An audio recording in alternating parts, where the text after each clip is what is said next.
Momento, eu olho pro lado, volto e quando sou bom, eu levanto a mão e pum, pego o triângulo. E a gente tirou junto, enfim, cara, uma sensação assim.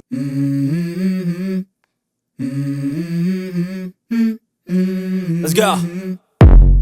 I wake up to a little bit of drool on my pillow, feel like it's gonna be a bad day. Yeah, I'm tired of shit and the coffee ain't hit yet, damn ain't that great. O que tá aqui nessa praia, nesse lugar, pô, que você curte, representa pra você que é um cara da luta, né? Veio do sal e sangue, né? Está acostumado com o tempo ruim o tempo todo, mas a gente tá aqui trocando uma ideia na frente da praia. O que isso mudou na sua vida? Qualidade, de tudo, né? Então, é assim, né? Nada na vida é fácil. A gente tem que trabalhar muito duro.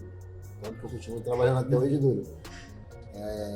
Para mim é maravilhoso, porque eu vim de baixo e com a luta eu consegui educar meus filhos, com a luta eu consegui criá-los em escolas boas. E depois dizem que o êxito do homem que trabalha honestamente, que trabalha duro e com as oportunidades lógicas, você consegue o êxito com 50 anos de idade. Com trabalho árduo, com trabalho honesto, com as oportunidades. E, graças a Deus hoje eu posso falar aqui, eu sou um homem realizado, sou casado há 26 anos, vai fazer 27, e amo a minha esposa, amo meus filhos, e hoje eu posso estar junto com ela, porque somos um casal que, para eu estar aqui também, teve que ter esse apoio dela em todos os sentidos. Você é um lutador de seleção, tu sabe quão é difícil, a gente deixa várias coisas, as festas, as brincadeiras, a nossa família, e vai viver um sonho sacrificante. Não tem outra história. Através das oportunidades, você acaba conquistando o êxito, que é hoje viver do que eu amo, que é a arte marcial, o jiu-jitsu e as outras que eu pratico. E num lugar que... E hoje eu estou desfrutando aqui no Leme, na praia, natureza, posso treinar na praia, faço as minhas coisas, vou correr, corro na praia, vou treinar, treino na praia, vou desfrutar com a minha esposa e com meus filhos. Eu tô aqui perto da praia, então assim, cara, é maravilhoso, é Deus, Deus é maravilhoso. No nosso outro vídeo a gente trocou uma ideia e falou que seu pai que te iniciou na luta, né? E assim, eu queria saber um pouco como é que era a relação, como é que era o seu pai. Seu pai é vivo, falecido? Não, meu pai é vivo, né? Eu saí de casa muito cedo, eu saí de casa com 17 anos. Meu pai sempre foi um paizão, sempre foi um paizão, em todos os sentidos. E acaba tendo quando tem esse afastamento muito grande, porque eu comecei a sair de casa, morar em alojamento, conquistar o mundo, né? E fui correndo, e a gente não tinha essa época vídeo, essas coisas assim, da informatização, não tinha. Então assim, um grande tempo assim sem ver os pais, a mãe, e depois já com mais idade, podendo voltar a morar no Rio de Janeiro, não vejo muito também pelo meu tempo, porque eu viajo muito, mas no aporte que precisa, eu faço o que eles fizeram comigo, que é da criação. Mantendo nessa linha mesmo, já da descontração mesmo do seu dia a dia, o Nig como pessoa, né, o Marcelo Sandes, assim, eu queria que você me contasse assim, qual que é o seu lazer. Eu sei que você gosta muito de praia, entendeu? Mas você tem alguma outra coisa, algum hobby? Eu sei que você gosta muito de animal também. Cara, o meu lazer, eu vou te ser sincero, como eu já fiz isso há uns 25 anos atrás, no canal Combate, que eu já era ligado com a Sport TV, meu lazer é eu chegar na minha casa e beber minha cervejinha e descansar. Porque de resto, meu é tudo trabalho. Então, qual é o meu lazer? Estar em casa, passar tempo com a esposa, né? Bebendo minha cervejinha. E esse caso criou uma polêmica há muitos anos atrás, porque eu já estava com um certo nome e gravei Vida de Atleta no Combate. Então foi filmado toda a minha vida, dentro da minha casa, coisas que fazem hoje naturalmente. E a repórter era a Viviane, e ela me perguntou: Nig, eu sei que tu ama cerveja, você toparia gravar? Eu falei: tô com a minha família, tava minha esposa, meus filhos fazendo parte física na praia, e ela brincou comigo: Nig, e aquela loura lá? Tu fica aí na praia, pá, não sei o quê. Eu falei: pô, vambora. Aí, pro público, foi mais ou menos chocante, porque eu, como atleta, já professor, eu acabei de treinar e peguei um copo de chopp e bebi o chopp. Mas era no momento de descontração, uma coisa que eu faço natural dentro da minha casa, e criou uma polêmica assim, sabe? Pô, olha o exemplo, o cara bebendo na televisão. E a minha resposta foi assim: cara, não tenho problema com ninguém, vivo a minha vida, tô na minha casa, enquanto os caras que estão aí pagando de brabo fazendo o que estão fazendo aí na rua, brigando na rua, bebendo escondido e vai julgar. Está escrito na Bíblia, não julgar é para não ser julgado. E por esse ato eu fui julgado. Mas dos bastidores, todos que falaram mal, era aquela galera que enchia a cara e estava nas boates. Uma confusão, né? Brigava com os outros, né? Meu lazer é minha cervejinha, tranquilo na minha casa. Às vezes sai com a esposa, tomo uma cervejinha. É o meu lazer. De resto, para mim, é trabalho. Perfeito. Sei que você já citou aqui vários, mas é bom você ressaltar, né? O sacrifício que você já fez para poder viver esse sonho que é lutar, né? Tempo fora longe da família, filhos, e você faz até hoje, né? Então, eu realmente, eu só fui passar um aniversário com a minha filha, cara, com meus 3 assim, e depois ele já com 18 anos, de idade, 18 para lá. Porque, ademais, eu não tinha aniversário. Eu estava sempre viajando. Inclusive, ainda estou viajando. Até fiz um post no Instagram. Do nada me deu vontade de fazer. Eu falando que eu viajo 80 horas por mês de ônibus. Há 18 anos eu vou para Santos para conquistar a minha meta. Ainda continuo fazendo mesmo. Porque as pessoas me veem no aeroporto, estou indo para a Alemanha, estou indo para os Estados Unidos, vou para a Itália, para a China, Japão. Então, o esporte me trouxe isso. E devido a isso, eu realmente não consegui ter esses contatos diretamente com os filhos, com o aniversário, essas coisas, é um sacrifício. Mas... Eles entendem, né? Eles entendem e falam que é um exemplo. Eu sou um exemplo para meus filhos. E eu continuo viajando. Eu vou agora para a Alemanha. Eu vou ficar um mês, vou ficar 3 semanas na Alemanha. Alemanha, Portugal, Itália, volto para a Alemanha, volto para o Brasil e continuo viajando. Porque eu chego no Brasil, vou estar inaugurando meu centro de treinamento, graças a Deus, e eu vou ter que continuar viajando. Então, assim, eu não vou parar. É isso. Mestrão, trocando ideia aqui de campeonato, parada que eu gosto muito, né? Uma das paradas que me fez parar, né? Me faz ter dificuldade para voltar a lutar é porque eu sou viciado em competir, tá ligado?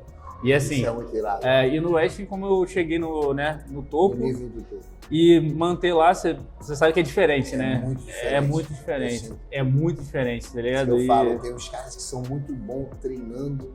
Os caras são uma pega até os caras que são campeão, cara. Mas competição Pô, aqui, parada. Devido a essas coisas de empresa, viagem para lá e para cá, trabalho, eu dou muita aula particular. Aí eu comecei a me sentir muito mal. Então eu tava uns 4 meses sem poder dar um treino, só fazendo as coisas. Eu me matriculei numa academia de jiu-jitsu lá, paguei, tava morando na Tijuca. Paguei a academia, pedi informação, era o Tatu, né? O Tatu é um... Beleza, fui um dia treinar, ele não sabia. A mãe dele me atendeu, super gente boa. Cheguei, botei, quando ele me viu, ele...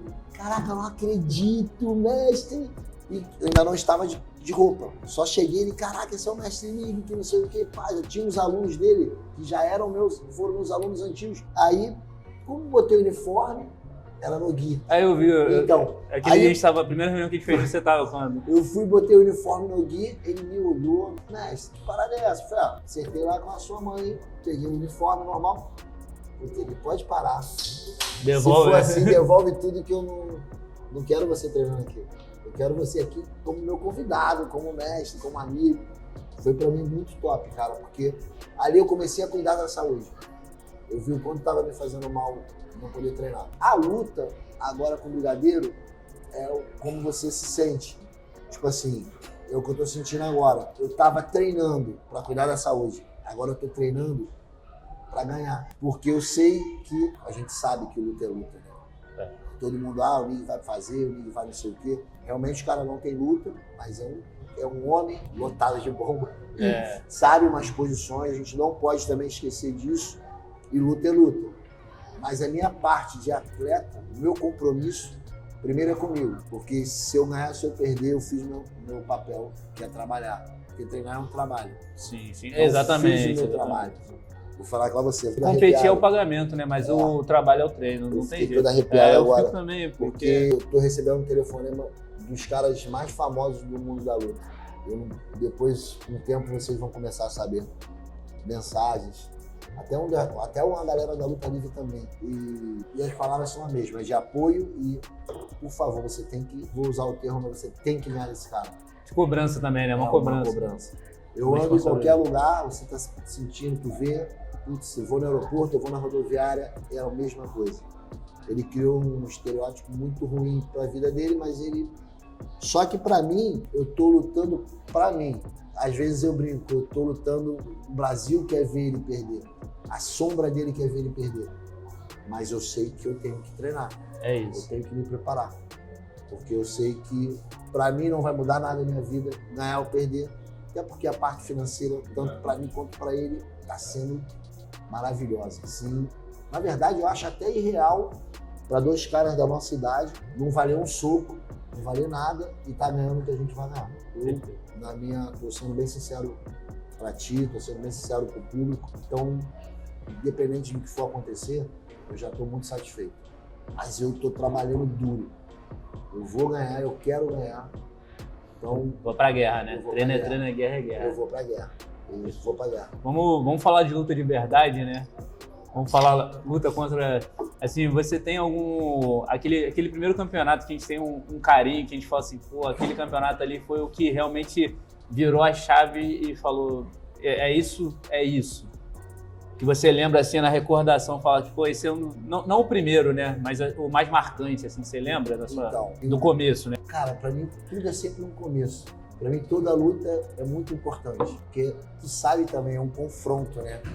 Às vezes a gente fala, caraca, ganhar do campeão é muito bom. Ganhar da gente é melhor ainda, né? Ganhar da gente é melhor. Então, eu tenho uma vez eu lutei com um cara que ele era da Carson, é médico, se tornou médico já jovem. Ele saiu da Carson e foi treinar na Gracie Barra, que se chama Bruno Fernandes. Acho que era Bruno Fernandes Molenga. Esse garoto, ele era um fenômeno, ele batia em todo mundo. Ele na marrom, quando tinha brasileiro de equipe, marrom e preta lutavam juntos. Cara, ele passava o carro em geral. Aí me inscrevi no brasileiro, da verdade, primeiro eu tive que ganhar a seletiva na Carson, porque o meu mestre me levou pra Carson. Tive que ganhar uma seletiva na Carson Gracie, na faixa marrom, pra poder lutar o brasileiro. Maneiro. Então, foram 2 competições terríveis. E eu sempre falei assim, cara, eu dou uma sorte, porque tinha o Miragaia, que era um outro fenômeno Eram os caras que batiam em todo mundo, Miragaia e o Bruno Fernandes. Se eu me equivocar, acho que o público depois vai corrigir, mas eram os 2 caras tops. Eu ia no carro, o Honório acho que foi comigo, o pai. Foi meu mestre, Casquinha, Honório e minha esposa, e eu no carro. Na categoria tinham 44. E eu no carro falei assim, cara, eu sou tão sortudo que ou eu vou cair com o Bruno Fernandes, ou eu vou cair com o Miragaia. De cara. Já era tipo, putz, o meu mestre brincou, já tá com medo? Pô, tá com medo? Caraca, eu falei, não, eu tô falando que é muita sorte, ter 44, tu cair com os 2 caras mais top, pô. Já é a final da competição. Tá ali pra... Cara, primeira luta com o Bruno Fernandes, eu ganhei dele. Tipo, a galera invadiu o tatame. Pra mim, foi ali, tipo... Foi o campeonato ali já, né? Eu posso. Eu sempre me senti assim, me dedicado assim, mas ali eu vi que, caraca, eu ganhei de um cara muito top, muito top. E logo em sequência, já começou aquela trajetória do Vale Tudo, né? Porque meu mestre, caraca, tu pode, vambora. E eu sempre fui um cara muito medroso. Muito medroso. E meu mestre, não, tu pode. Tu pode, você vai. E nos treinos eu me matava, eu aguentava, eu entrava, tomava salvo e tava ali, cara. E ele não entendia, falava, como é que pode tu falar que tem medo? Então, eu acho que eu tinha medo de perder, tinha medo de estar em uma competição, a parte psicológica me matava. Rolou a questão do respeito também, né? Tem essa parte também, né? Claro. E ele me levou pra lutar Vale Tudo. Na verdade, já era, acho que era MMA, o Heroes do Carson, onde eu falei que a categoria eram 4-4. Ali eu falei, caraca, que top. Eu ganhei também uma parada muito top, que repercutiu muito. Outra coisa muito, assim, marcante pra mim, foi uma Copa Ripidori, muito marcante também. Eu acho que eu vi isso no YouTube, né? Você era novo, cabeludo. Isso, parecia o salsicha do Jim Kelly. Verdade. E nesse evento lutou o Marcelo Dourado. Eu acho que o Zulu lutou. Lutou Heraldo Paz, lutou o Miltinho, acho que o Miltinho lutou. Cara, lutou tipo mó galera, lutou o Chocolate. E nesse evento eu lutei com o Alexandre Baixinho, casca grossa da pesada. Irmão, do Vale Tudo da época, irmão, de mão, velho. E aquilo pra mim, eu já via ele lutando Vale Tudo sem luva. E casaram essa luta. Então era jiu-jitsu versus luta livre. Putz, ainda existia aquela polêmica Gracie Barra e essas... Putz, era guerra, cara. Era guerra. e eu lutei com um baixinho. Cara, eu ganhei bem a luta. Foi uma luta muito dura. No finalzinho ele me botou pra baixo, ainda consegui meio me ajeitar, mas meio com um omoplata, alguma coisa assim que a gente simulou tem muito tempo. Depois eu vou rever. Puta, eu ganhei do baixinho. Vamos ver se eu boto aí um takezinho pra gente se relembrar, né? Esse Puta, momento. Cara, foi demais pra mim, porque era um cara já com muito nome na luta livre, no Vale Tudo, depois passou pro MMA e chegou no UFC. Então, pra mim, eu tava lutando com uma estrela. Sim. E é uma estrela. Você considera essa luta mais difícil ou não? Sim, é muito mais difícil. Porque, primeiro que eu falei que eu era um cara medroso. Então, eu já via o baixinho lutando de MMA, Vale Tudo, de E mão, soco na cara é de outra soco pegada, na né? cara, velho. E eu vi aquilo, um cara seco, forte e brabo, mano. E daqui a pouco ele migra pro UFC. Então, tudo isso eu acompanhei a carreira de um cara top, brabo. E botaram essa luta, eu e ele. Então, pra mim foi, caraca, depois que eu ganhei aquela luta, eu falei, puta, O céu é o limite, caralho, né? tipo, eu ganhei de um verdadeiro campeão, só que não era só na luta livre.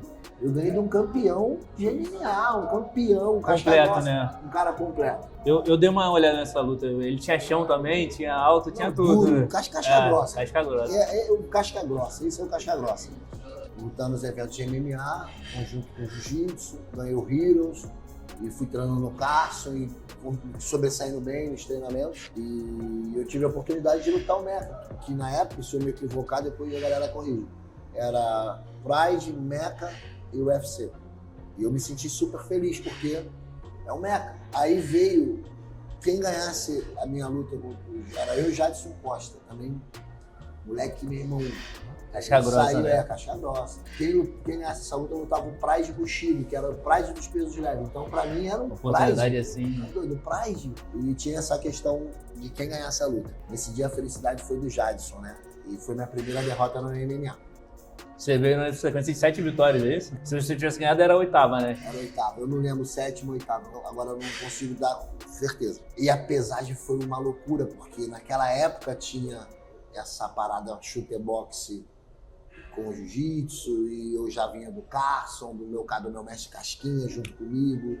E tinha essa guerra, o shooter boxe, só que generalizada Brasília Top Team, porque saíram também do Carson. E lutou essa época, lutou eu, lutou o Pé de Chumbo, lutou o Fabrício Morango, lutou o Besouro, que foi o UFC, e eu tive esse privilégio de estar nesse card. E o Jadson dessa vez foi o cara, finalizou de triângulo.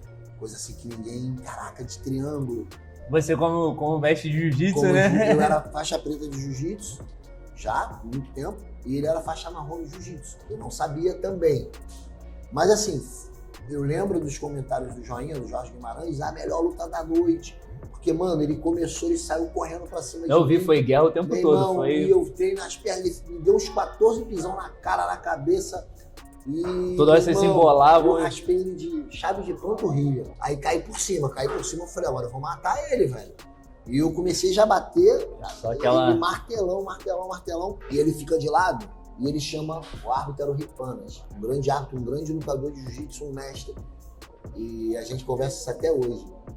E eu falo, pô, tu faz parte da minha história. Foi a minha primeira derrota onde eu lutar o Pride. E, se eu não me engano, o Jackson chamou ele, falando que saiu dentro da luta.